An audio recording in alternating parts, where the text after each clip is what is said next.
If you walk through the shifting sands of Abydos or the workers' village at Giza, you aren't just looking at the ruins of a city, you are standing in a crime scene of industrial-scale consumption. We often look at the pyramids and see geometry and stone, but we should be looking for the calories, specifically the liquid calories. Today, we aren't just brewing an ancient beverage, we are performing a forensic autopsy of power.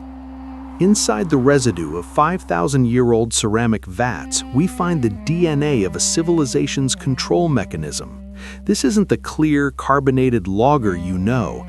This was a thick, porridge-like slurry, a biofuel that powered the most ambitious construction projects in human history. Archaeologists have uncovered brewery complexes capable of producing thousands of liters a day, not for a festival, but for a paycheck. In a world without minted coinage, the pharaoh didn't pay in gold, he paid in fermentation. By analyzing the chemical signatures of these spent grains and the skeletal remains of those who drank them, we begin to see a chillingly efficient system of resource management. The grain was the state's heart, and the brewery was its pump. Today, we are analyzing this historical menu as an autopsy of power. In the shadow of the Old Kingdom pyramids, beer, or Hecate, was the invisible architecture of the state. It was less of a drink and more of a social glue, a liquid currency that bridged the gap between the divine pharaoh and the dusty laborer. To understand this, we have to look at the bread and beer formula, a standard funerary offering that reveals a deeper truth. In Egypt, these two substances were biologically identical, but socially distinct. Both came from the same grain, but the brewery transformed that grain into a tool of absolute labor control. As historian Toby Wilkinson points out, the Egyptian state was the world's first true command economy. The pharaoh didn't just rule, he owned the primary means of survival. When we look at the archaeological record, specifically the tax records of the Nile, we see grain flowing from the periphery to the center. At the brewery, that grain was processed and then redistributed. This wasn't charity, it was a caloric tether. A worker received 2 jars of beer a day, roughly 4 to 5 liters. This provided the roughly 2,500 to 3,000 calories required to haul 2-ton limestone blocks under a desert sun. If you didn't work, the bank didn't just close, the tap ran dry. But the autopsy of these vats reveals a strict hierarchy within the drink itself. Not all Hecate was created equal. At sites like Hierakonpolis, we see evidence of specialized elite breweries. Analysis of the residue suggests that while the laborer drank a thick, gritty, low-alcohol mash designed for sustenance, the elite enjoyed a filtered, spiced, and much stronger brew. This served as a sensory reminder of one's place in the world. The laborer's beer was cloudy, filled with husks and yeast, often drunk through a reed straw to filter out the debris. The elite's beer was clear, flavored with dates or honey, and served in fine-walled ceramic cups. Even the labor of the brewery itself was a microcosm of this hierarchy. The process was grueling, dominated by liquid masters who oversaw the fermentation and a massive underclass of mashers. We see this reflected in the skeletal remains found near the Great Pyramids.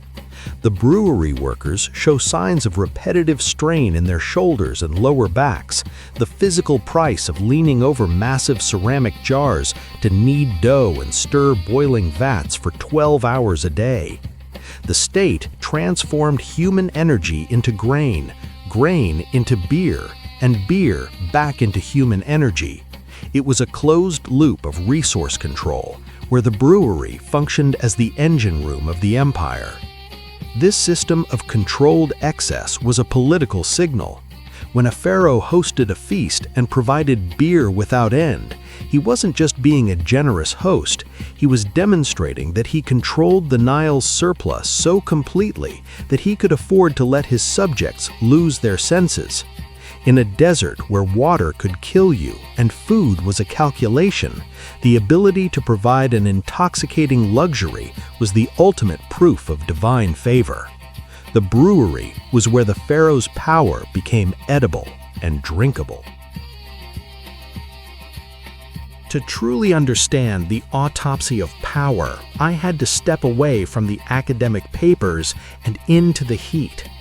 My goal was to recreate a batch of Old Kingdom Hecate using the cold mash technique identified by archaeobotanist Delwyn Samuel. This isn't brewing as we know it today. It is a physical confrontation with biology and physics. It begins with the grain, emmer wheat and barley.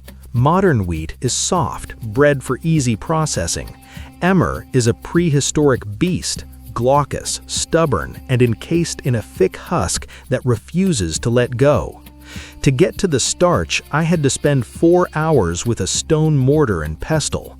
This is the first revelation of the brewery, the sheer crushing labor required before a single drop of water is even added. My forearms burned, and my lower back began to pulse with a dull ache. This is the bodily tax the state extracted from its workers. In the heat of an Egyptian summer, this work wouldn't just be tiring, it would be a test of survival. The process requires 2 separate batches of grain. One is sprouted, malted to develop enzymes.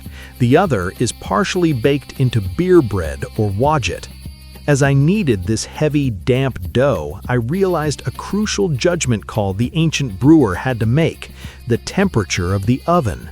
If the bread is baked through, the enzymes die. It must be seared on the outside, but raw and doughy in the center.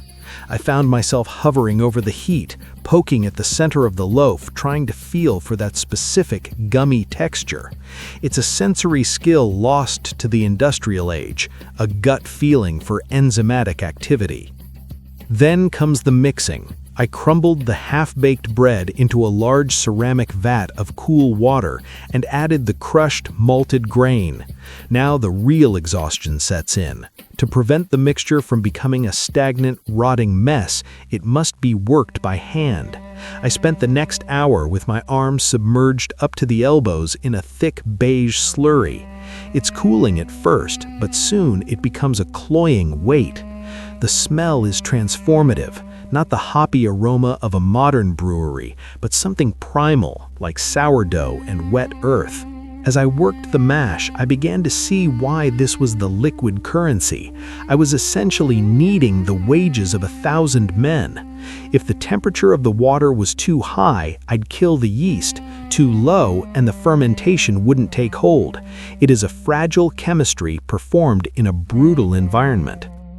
After 48 hours of fermentation, the result is a thick, bubbling foam. Straining it is the final trial.